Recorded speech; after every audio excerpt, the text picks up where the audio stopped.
Hi hello வணக்கம் நமஸ்தே எல்லாரும் எப்படி இருக்கீங்க? இன்னைக்கு வந்து நம்ம பண்ண போகிற ஸ்நாக் வந்து கம்பு வடை. ஆந்திராவில் இது என்ன சொல்லுவாங்கன்னா சஜ்ஜ பூரலுன்னு சொல்லுவாங்க, இல்லைன்னா சத்த வடலுன்னு சொல்லுவாங்க. நாங்கள் இருக்கிற ஏரியாவில் வந்து சத்த வடலுன்னு சொல்லுவாங்க. எங்கள் பாட்டி பண்ணுவாங்க அண்ட் எங்கள் பெரியம்மாவும் பண்ணுவாங்க. ஸோ எனக்கு அவங்கள சின்ன வயசுலேருந்து அவங்க பண்ணுறதெல்லாம் பார்த்து அப்படியே எனக்கும் பழகிடுச்சு. ஸோ எப்படி பண்ணணும்னு சொல்லிட்டு பார்க்கலாம் வாங்க. ஸோ கம்பு வந்து 1 கிலோ வாங்கியிருக்காங்க. நான் 1 கிலோ வாங்கி நல்லா க்ளீன் பண்ணி, கல் இருக்கும், கல்லெல்லாம் இல்லாமல் க்ளீன் பண்ணிட்டு வெயில ஆற வச்சுட்டு மாவு அரைச்சிட்டு வந்திருக்கேன். மில்லில் தான் அரைச்சிருக்கேன். 1 கிலோ 1 கிலோ கம்பு மாவு அரைச்சது. ஓகே. அண்ட் வந்து 1/2 கிலோ வந்து வெல்லம் நல்லா துருவி வச்சிருக்கேன். ஸோ 1 கிலோ கம்புக்கு வந்து 1/2 கிலோ வெல்லம், ஒரே ஒரு கொப்பரி, ஒரு இந்த செக்குன்னு சொல்லுவாங்கல்ல, கொப்பரி ட்ரை தேங்காய் ஆந்திராவில் கிடைக்குன்னு சொல்லிட்டு லாஸ்ட் டைம் நான் பருப்பு பொடி வீடியோவில் சொல்லியிருந்தேன். ஸோ ஒரு இது வந்து கொப்பரி ட்ரை தேங்காய், பச்சை தேங்காய் கிடையாதுங்க. பச்சை தேங்காய் போட்டால் வந்து சீக்கிரமாக கெட்டு போயிடும், அதனால ட்ரை தேங்காய் எடுத்துக்கோங்க. நீங்கள் பச்சை தேங்காய் போட்டிங்கன்னா 2 to 3 days வரையிலும் தான் இருக்கும். அதுக்கப்புறமா என்ன ஆகும்னா மேலே ஃபங்கஸ் மாதிரி வந்துடும். ஸோ ஒரு 20 ஏலக்காய், இந்த 4 இன்க்ரீடியன்ஸ் தான் இருக்கு. துருவின வெல்லம் 1/2 கிலோ வெல்லம் வந்து ஒரு பவுல்ல போட்டுட்டு தண்ணியில போட்டு நல்லா கரைச்சிக்கோங்க. பாக்கமெல்லாம் தேவையில்லாங்க, வெறும் அந்த மண் எல்லாம் இருக்கும் இல்லையா, ஸோ அது எதுவுமே இல்லாம அந்த வெல்லம் எல்லாம் கம்ப்ளீட்டா க்ளோஸ் ஆகுற வரையில தண்ணி போட்டுக்கிட்டு சிம்ல வச்சு அந்த வெல்லம் எல்லாம் வந்து கரையிற அளவுக்கு தண்ணி ஊற்றிக்கோங்க. நல்லா கரைஞ்சதுக்கு அப்புறம் நம்ம ஃபில்டர் பண்ணணும். இந்த வெல்லம் எல்லாம் வந்து கரையணும். கரைஞ்சதுக்கு அப்புறம் அதுக்குள்ள வந்து சின்ன சின்ன மண்ணு மாதிரி இருக்கும், அதெல்லாம் நம்ம ஃபில்டர் பண்ணிக்கிறதுக்கு தான் வந்து இந்த வெள்ளத்துல தண்ணி போட்டு கரைச்சிட்டு இருக்கோம். பாக்கெல்லாம் வந்து பண்ண வேண்டிய அவசியம் இல்லை. ஓகேவா? அது வந்து கரையிறதுக்குள்ள நம்ம அந்த கொப்பரி வாங்கியிருக்கோம் இல்லையா, கொப்பரியை வந்து சின்ன சின்ன பீசஸா கட் பண்ணிட்டு மிக்ஸி அரைச்சிக்கலாம். இந்த கொப்பரி பீசஸ் அண்ட் ஏலக்காய் பீசஸ் மிக்ஸி அரைச்சிக்கணும்.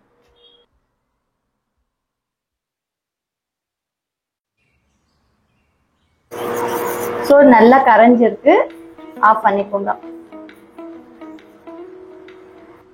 ஸோ அந்த கொப்பரி எல்லாம் வந்து இப்படி குட்டி குட்டி பீசஸாக கட் பண்ணிட்டு மிக்ஸி அரைச்சிக்கலாம். மிக்ஸி அரைக்கும் போதே வந்து நம்ம ஏலக்காவும் போட்டு அரைச்சிட்டோம்னா சாஃப்டா, ஏலக்காய் கூட சாஃப்ட் ஆயிடும். ஓகே, ஒரு 20 ஏலக்காய்.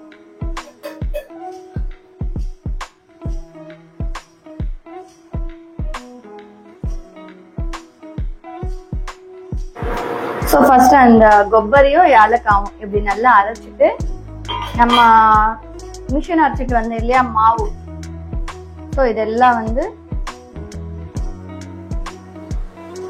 இதுவும் அதுவும் மிஷின் அரைச்சதுக்கு அப்புறம் ரொம்ப நேரம் வைக்காதீங்க, ஒரு 1/2 hourலயே முடிச்சிடுங்க.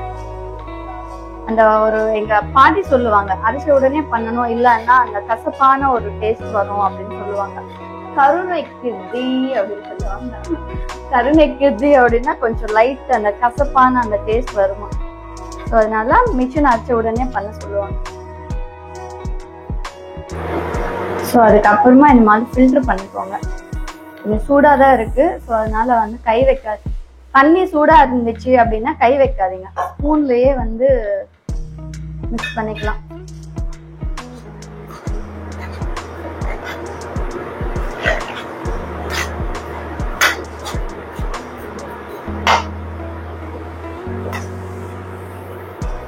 நீங்க கொஞ்சம் ஸ்வீட் இன்னும் ஜாஸ்தியா சாப்பிடுவீங்க அப்படின்னா, இல்ல கம்மியா சாப்பிடுவீங்கன்னா அந்த வெல்லம் கம்மி பண்ணிக்கோங்க, இல்லைன்னா ஜாஸ்தி பண்ணிக்கோங்க.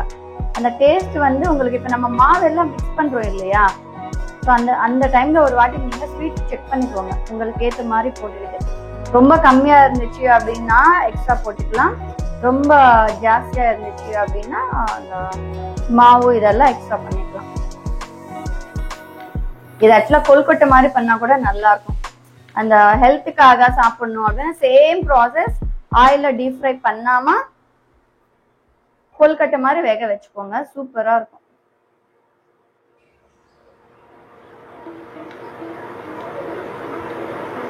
பாத்தீங்களா இந்த மண் எல்லாம் எவ்வளவு இருக்குன்னு, அந்த மண்ணுக்காக தான் வந்து ஃபில்டர் பண்றது. ஸோ இந்த மாதிரி இதெல்லாம் மிக்ஸ் பண்ணதுக்கு அப்புறம் ஒரு வாட்டி ஸ்வீட் செக் பண்ணிக்கோங்க. செக் பண்ணிட்டு அந்த ஸ்வீட் வந்து எக்ஸ்ட்ரா வேணும்னா போட்டுக்கலாம் இந்த ஒரு டைம்ல. ஸ்வீட் கரெக்டா இருக்கு அப்படின்னா மீதி நார்மல் பிளெயின் வாட்டர் போட்டு மிக்ஸ் பண்ணிக்கலாம்.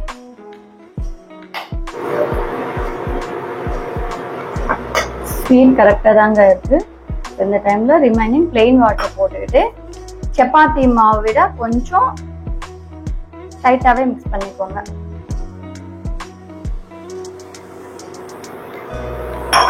ரொம்ப ஹெல்தியான ஒரு டிஷ்.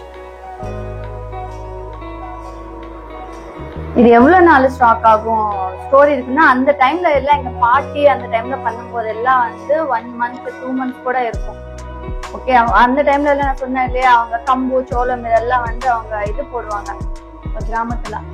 ஆனா அப்ப இருக்கிற ஆயில் அண்ட் அப்ப இருக்கிற கிளைமேட்க்கோ என்னன்னு தெரியல, அப்ப டைம்ல எல்லாம் வந்து 2 months கூட இருக்கும். 10 kgs 5 kgs அப்படி எல்லாம் பண்ணுவாங்க.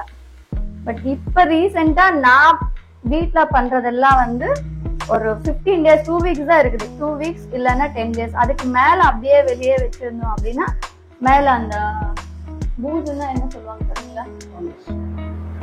இங்கிலீஷ்ல கிடையாது, தமிழ்ல பூசானம் வந்துருமா. அதனால வந்து நீங்க நிறைய குவான்டிட்டி பண்ணிட்டீங்க அப்படின்னா 15 days காலி பண்ணிடுங்க. ஃப்ரிட்ஜ்ல வச்சா வந்து உடனே சாப்பிட்டோம்னா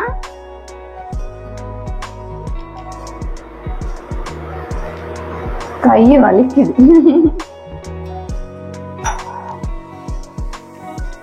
இது வந்து என்னால பண்ண முடியாது, அப்படியே எங்க வீட்டுக்கார கை கொடுத்துடுறா. பண்ணி தரீங்களா?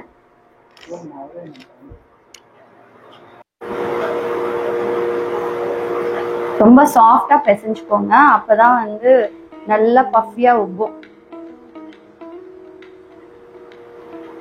இந்த வேலை வந்து அப்படியே என் வீட்டுக்கார கையில கொடுத்துட்டேன்.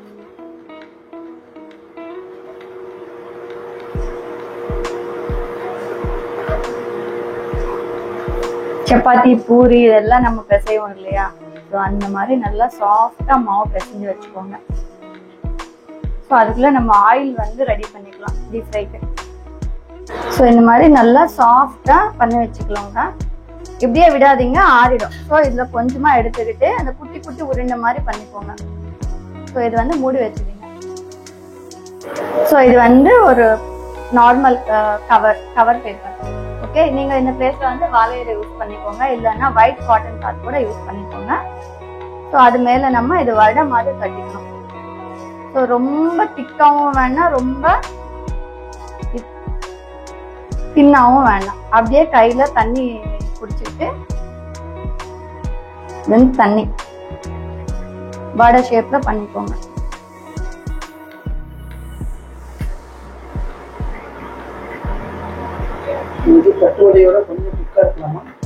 தட்டை விட கொஞ்சம் திக்கா. தட்டை விட ரொம்ப மெலிசா இருக்கும் இல்லையா, இது கொஞ்சம். நம்ம பண்ணி வச்சது வந்து அப்படியே எடுத்துட்டோம்னா எடுத்துட்டு ஆயில போட்டுட்டு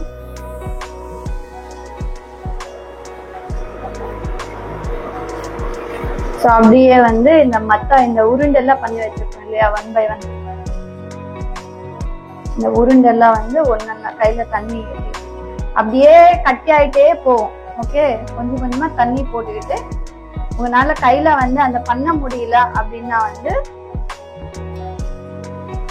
ஓட்டை போடாதீங்க. ஓட்டை போட்டா உப்பாது. ஓட்டை போடாம தான் பண்ணணும், மசாலா வடை மாதிரி.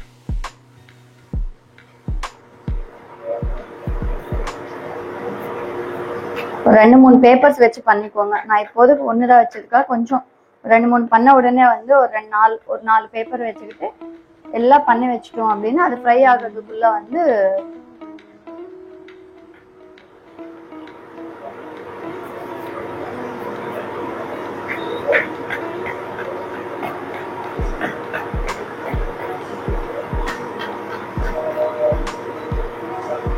கொஞ்சம் மாவு கட்டியா இருக்கு.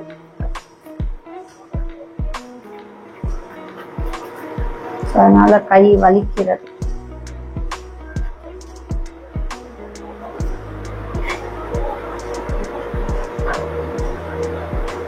உப்பும் நல்லா, ஏன் உப்பு மாட்டேங்குது?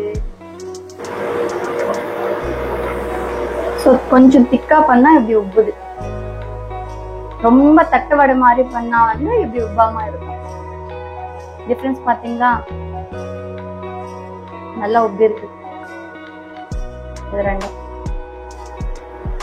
அதனால ரொம்ப மெலிசா பண்ணாதீங்க, கொஞ்சம் திக்கா பண்ணுங்க. தண்ணி போட்டுக்கிட்டே பண்ணுங்க அப்பப்போ, ரொம்ப கட்டியா பண்ணாலும் உப்பாது.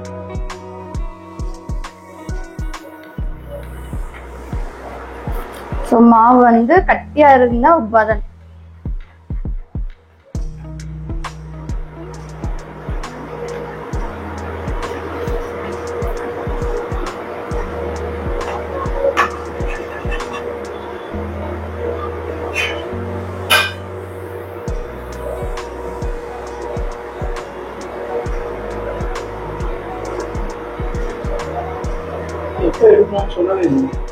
இந்த பிரவுன் கலர் வந்த உடனே எடுக்கும்.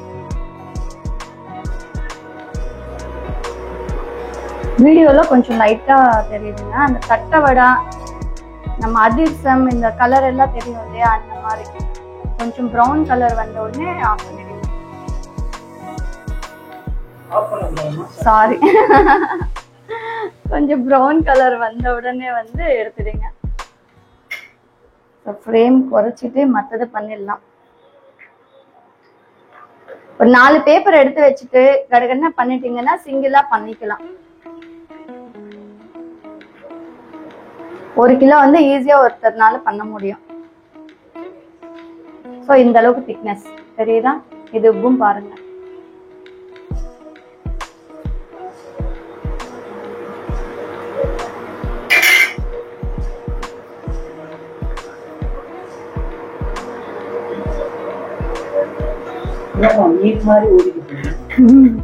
இது ஆல்ரெடி ஃப்ரை ஆச்சு.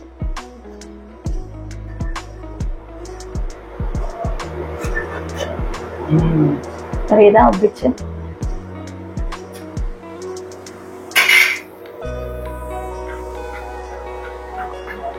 அந்த மாவு வந்து தண்ணி குடிச்சிட்டே இருக்கு, ட்ரை ஆகுது அப்படின்னாலும் ஒன்றும் பிரச்சனை இல்லை. நீங்க மறுபடியும் பிளெயின் வாட்டர் போட்டு மிக்ஸ் பண்ணிக்கோங்க. ஓகே,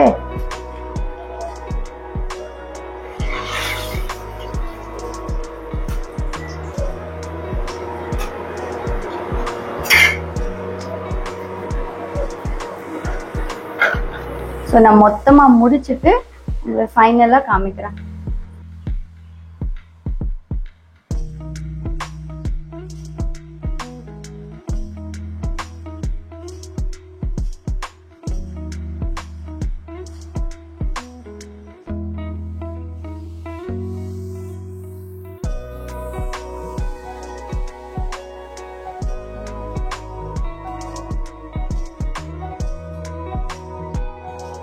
ஸோ ஆயில் ஃப்ரை வந்து ஹெல்த்தி கிடையாது அப்படின்னு சொல்லிட்டு நீங்க நினைச்சீங்க அப்படின்னா இதுலயே வந்து நம்ம கொல்கட்டை பண்ணிக்கலாம்.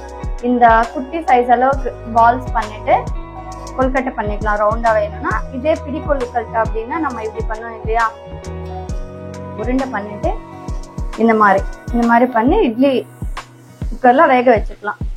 சேம் ப்ராசஸ், ஆனா டீப் ஃப்ரை பண்ணாம வேக வச்சுப்போம். அது என்னன்னா அந்த 1 டே தான் ஸ்டாக் இருக்கும். பட் ஹெல்தியான ஃபுட்டு. ரொம்ப எக்ஸ்ட்ரீம் ஹெல்தி வேணும்னா கொல்கட்டை பண்ணி சாப்பிடுங்க. ஓகே, எங்களுக்கு கொல்கட்டை கூட வேணாம், டீப் ஃப்ரை பண்ணா வந்து ஒரு 15 days அப்படி இருக்கும் அப்படின்னா டீப் ஃப்ரை பண்ணிக்கோங்க. ஸோ ஒரே அட்டெம்ப்ட்ல 2 ஸ்நாக்ஸ் ரெடி ஆகும். முடிஞ்சிச்சு, கடைசி ஸ்டேஜ்ல இருக்கிறோம். ஸோ கடைசியா என்ன சொல்ல வந்தானா, இது வந்து ட்ரை ஆயிடும் லாஸ்ட் லட்டுக்கு வரும்போதெல்லாம். ஸோ அப்போ வந்து தண்ணி கொஞ்சம் எக்ஸ்ட்ராவே நம்ம இப்படி பண்ணிக்கிட்டே பண்ணுங்க, அப்போ வந்து பொங்கும். இன்னொன்னு எல்லாமே நல்லா சாஃப்டா பொங்கணும் அப்படின்னா வந்து மாவு வந்து கொஞ்சம் எக்ஸ்ட்ராவே சப்பாத்தி மாவுல மிக்ஸ் பண்ணிக்கோங்க. ஆனா ஒரே ஒரு டிஃபரன்ஸ் என்ன அப்படின்னா, நம்ம கட்டியா மிக்ஸ் பண்ணிட்டோம் அப்படின்னா ஒரு 15 to 20 days வரையிலும் இருக்கும். கொஞ்சம் தண்ணி எக்ஸ்ட்ரா போட்டுன்னா நல்லா உப்பும், அட் தி சேம் டைம் நல்லா ஸ்பாஞ்சி மாதிரி இருக்கும். ஆனா ரொம்ப நாள் ஸ்டாக் இருக்காது. ஒரு 1 week to 10 days குள்ளேயே வந்து அந்த மேல ஃபங்கஸ் மாதிரி வந்துடும். ஸோ அது மட்டும்தான் டிஃபரன்ஸ். சாஃப்டா வேணும் அப்படின்னா பொங்கணும், நல்லா பொங்கணும், நல்லா சாஃப்டா வேணும் அப்படின்னா வாட்டர் கொஞ்சம் எக்ஸ்ட்ரா போட்டு மிக்ஸ் பண்ணிக்கோங்க. ஸோ நான் இப்போ பண்ணும்போதே வந்து வாட்டர் வந்து கொஞ்சம் சில இதுக்கு மட்டும் அங்கங்கே கொஞ்சம் எக்ஸ்ட்ரா வாட்டர் போட்டு மிக்ஸ் பண்ணியிருக்கேன். அது வந்து நல்லா உப்புது. ஓகே, அதே கொஞ்சம் ட்ரையா இருக்கு. அட் தி சேம் டைம் கடைசி ஸ்டேஜ்க்கு வந்தாச்சு. லாஸ்ட் வடா. ஓகே ஓகே, போட்டாச்சு. டன். சக்சஸ்ஃபுல்லா எல்லாம் பண்ணிட்டோம். ஒரு 1 hour ஆகுங்க. 1 கிலோ பண்ணா ஒரு 1 hour, சிங்கிள் பர்சன் பண்ணா 1 hour ஆகும். அதே வந்து நமக்கு யாராச்சும் ஹெல்ப் இருக்காங்க, அவங்க தட்டி கொடுக்குறாங்க அப்படின்னா ஒரு 40 minutes முடிச்சிடலாம். நானே தட்டி நானே பண்றதுனால 1 hour. அவ்வளவுதான். ஸோ எல்லாம் பண்ணி முடிச்சாச்சு. 1 கிலோக்கு வந்து 50 to 60 வடை வந்துடும். மினிமம் 15 to 20 days வரும். கொஞ்சம் வாட்டர் கன்சிஸ்டன்சி ஜாஸ்தியா இருக்கு அப்படின்னா 10 to 15 days தான் இருக்கும். ஸோ கண்டிப்பா ட்ரை பண்ணி பாருங்க. அண்ட் இதுல ஏதாவது டவுட்ஸ் ஏதாச்சும் இருந்தா கமெண்ட் பண்ணுங்க. ஓகேவா? இந்த வீடியோ பிடிச்சிருந்தா லைக் பண்ணுங்க, ஷேர் பண்ணுங்க, கமெண்ட் பண்ணுங்க. மறக்காம சப்ஸ்கிரைப் பண்ணுங்க. தேங்க்ஸ் ஃபார் வாட்சிங். பாய்.